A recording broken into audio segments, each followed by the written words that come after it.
Hello everyone, Jai Hind and welcome to the platform of StudyIQ IAS in English. My name is Bahur Singh Surebek's India 115th course and qualified civil services in 2012. And I welcome you on the platform. Now in this session, we'll be talking about the Venezuelan earthquake. Yes, there had been a recent dual earthquake, or you can say doublet, that were there in Venezuela. And that is, when it comes to the complete issue. So there is a fear that there may be, 10,000 to 1 lakh people that may have died in this complete earthquake or the crisis that we are talking about. Now, this is about the human scale or the urban vulnerability, where the hazards are basically they are natural, but when it comes to the disaster, they are socio-economic. And therefore, this connects to two papers. That is, we have GS paper 1, where it connects to the seismology or the geography, and it also connects to the disaster management as well. That is part of your GS paper 3. Now, over here, when it comes to the complete vulnerability, you can just, gauge the vulnerability from the Odell's Escalona's account. Now, Odell's is basically a 54-year-old and she is a bank worker in Caracas, and she had described the sheer horror of the structural tearing as the stairs they detached and the columns they had shattered.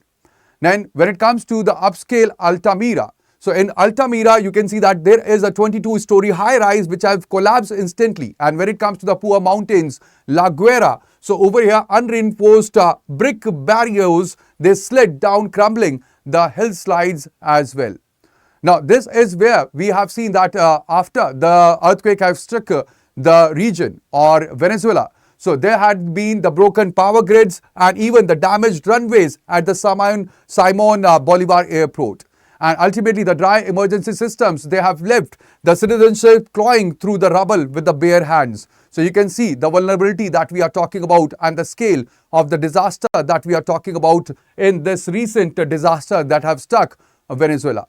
Now, over here, it is very important because this is a paradox that we are talking about, because when it comes to Venezuela, it is highly sanctioned state. And ultimately, when we have such kind of states, so there is cautious of the foreign assets or the funds which will be entering under the banner of the humanitarian relief. And there is distrust that prevents the swift and even unhindered military or the rescue operations from the political adversaries for such kind of sanctioned states. There is also the responsibility to protect, where the moral imperative of the global community is to save the trapped population. But at the same time, there is a question, that is, can geopolitical rivalries be briefly ignored during a state of such catastrophic destruction where the rescue window are less than just 72 hours? So that is the question that we must ask when it comes to such crisis. Now, there is the history of the rupture when it comes to the region. Now, in 1812, the Caracas was hit by 7.7 degree earthquake. Now, over here, the Spanish clergy, they have attributed the destruction to the divine punishment for rebel movement against the Spain at that point of time. That was that era where basically the research and the advancement was not there. Now, in 1967, there was another earthquake that was of the 6.6 degree, and ultimately it spurred the direct creation of FUNVISIS in 1972, which was to pioneer the national seismological science in the state or in the country of Venezuela. Now, in 1997, there was another earthquake that was of 6.9, and over here, this had exposed the massive gaps in the code enforcement within the municipal and provincial town boundaries. Now, you can connect this with Indian scenario as well, because when it comes to the, when it comes to the gaps, so we have seen such structural gaps in the case of India as well, where the building code had been violated and that have resulted to lots of tragedy when it comes to the fire accidents that had been there in the recent past. Now, in 2026, again, there were foreshock of 7.2. Alright, there were two earthquakes. The first one was of 7.2 scale, and ultimately that have triggered another earthquake that is of 7.5 scale that have ruptured for 39 seconds later. And ultimately the total grid and the transport collapse had been there with this 2026 earthquake that we are talking about. So we will talk about the complete geopolitics. We will talk about the complete scenario over here in the upcoming, few minutes. But at the same time, before moving ahead, let me tell you that we are offering you with the GS Foundation badge. That is quite important for laying down the foundation work for your preparation for the civil services 2027, 28 or 29. Now this foundation batch is based upon the SMART model, where we have the structured classes, we have the mentorship, that is 1:1 mentorship, we have the assessment dashboard that is available, which tells you your strength and weaknesses, the revision, where we have three times revision that is being done, and we have the test series as well. Now you can enroll into this GS Foundation badge using the code BRS Live, and ultimately if you will use this code, you will get the maximum discount on the platform of StudyIQ. Now, when it comes to the doublets, so this is where I'm talking about the geology or the seismology. So there is the strike slip boundary. Now when it comes to the strike slip boundary, what happens is that the plates, they actually subsides, and that subsidence happens parallelly. So there is horizontal sliding of the Caribbean and even the South American plate at approximately 2 centimeters per year along the fault zone that is there in Bocanos and Sebastian fault zones. Now there is the elastic rebound. Now what happens is that as the plate friction, it locks the fault. There is stress that gets built up elastically, and ultimately that it exceeds the resistance that is there. So there is a stress that gets built up, and over here what happens is that there is a resistance that gets built up. So there is the elasticity, there is the resistance. Now what wins? So ultimately it is after a period of time that the resistance gets lowered and the elasticity wins, that snaps into the release of the colossal seismic waves that we see while generating or while the earthquakes, they originate at this strike slip fault boundaries. Now over here, this is when it comes to the dual of the earthquakes or the doublets that have struck Venezuela. So it was 7.24 shock that did not relieve that strain which was built up, and ultimately it instantly loaded the regional stress into the adjacent fault zone that have triggered the another quake, that is 7.2 quake 39 seconds later. Please remember that these are two quakes that we are talking about. It is not about the aftershocks, because the aftershocks, yes, if the earthquake strikes a region, so there are aftershocks as well. But the aftershocks are actually in the lower category. Alright, the amount of the energy that is released is quite lower. But here you will see that the first quake was 7.2 Richter and the second quake was 7.5. That means it was not an aftershock, it was a doublet that we are talking about right now. Now this is the region that you can see that strike slip fault is there. We have this region where we have the South American plate and the Caribbean plate, and where we have Oka fault, we have Encon fault and Al Pilar fault which is located. And this is the region which have triggered the massive earthquake that we are talking about in Venezuela right now. Now over here, this massive 7.5 earthquake, it doesn't just shake the buildings. It paralyzes the complete state as well. Now the immediate catastrophic trigger occurred when there was Caracas principal airport, that is Bolivar airport that we are talking about, it cracked. And also the regional power grid, it went dark simultaneously. Now why this is important? This is important because there is transportation that had been interdicted because of the Simon Bolivar airport runway crack that have halted the foreign aid into the country.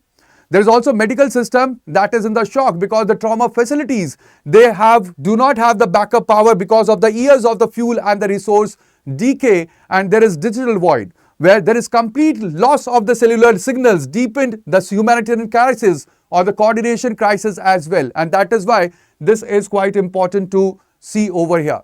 Now we can relate this to India's seismic risk as well, because if it comes to India, so we have to ask the question that is India vulnerable to the doublets as well? When it comes to Indian, the complete seismic profile, you will see that 59% of the Indian landmass, it is basically seismic prone, that lies primarily in the Himalayan collision belt that is there in the Kutch and in the Latur as well in Maharashtra.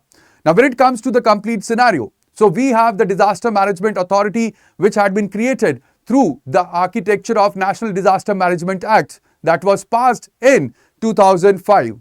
Now we have National Disaster Management Authority that is at the national level chaired by the Prime Minister, and it formulates the policies and coordinates the relief measures as well.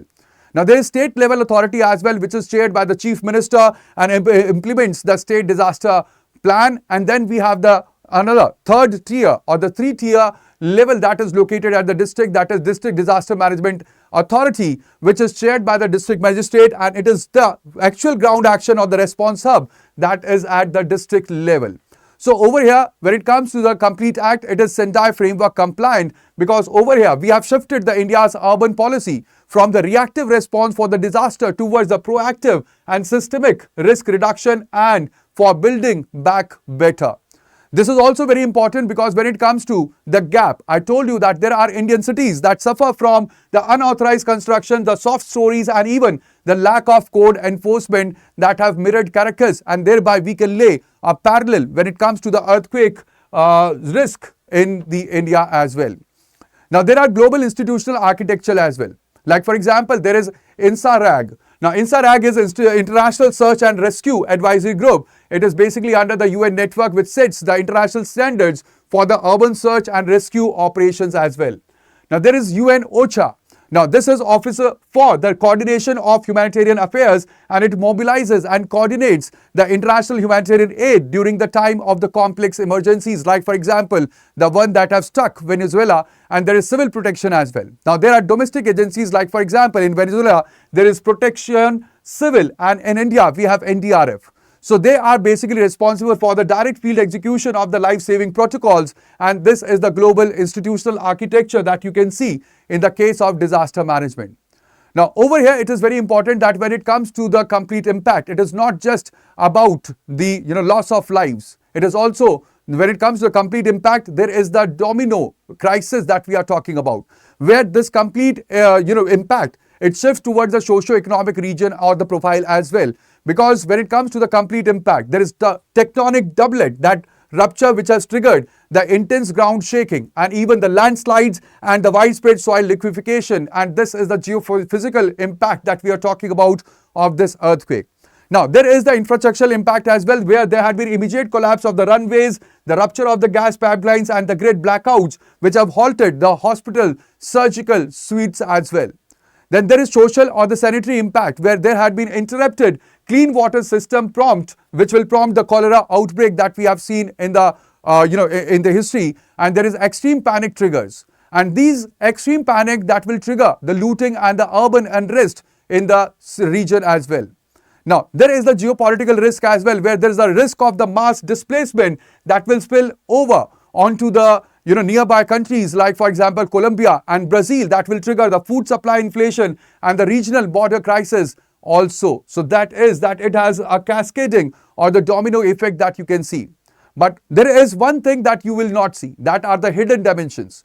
Now, there is geopolitical of the aid. Now, when it comes to the humanitarian access or the aid that is provided, it is basically weaponized as the soft power diplomacy by the nations.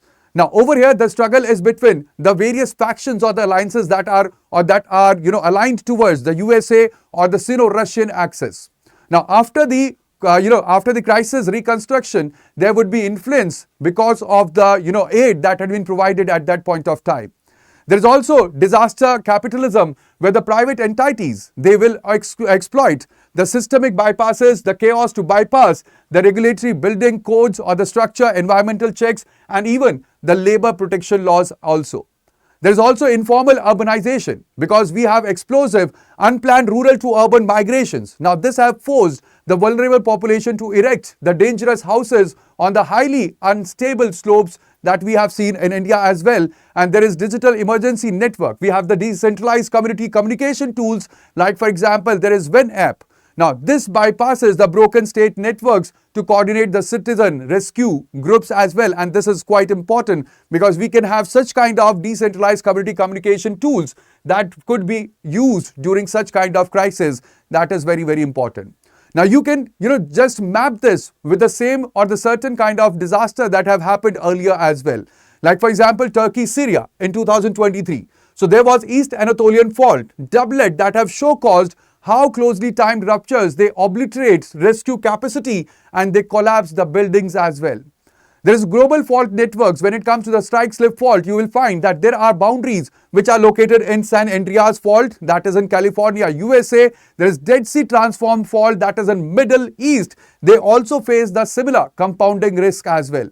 And there is mega city where we have seen unregulated construction as well. There is fast urban growth, and ultimately that is across South Asia where you can relay the parallel. And we have Guwahati, we have Delhi, we have Srinagar and Dhaka, which places millions directly on the top of the active seismic zones, and there is the risk that we are talking about, or you can see that this is the global parallel that we are talking about right now.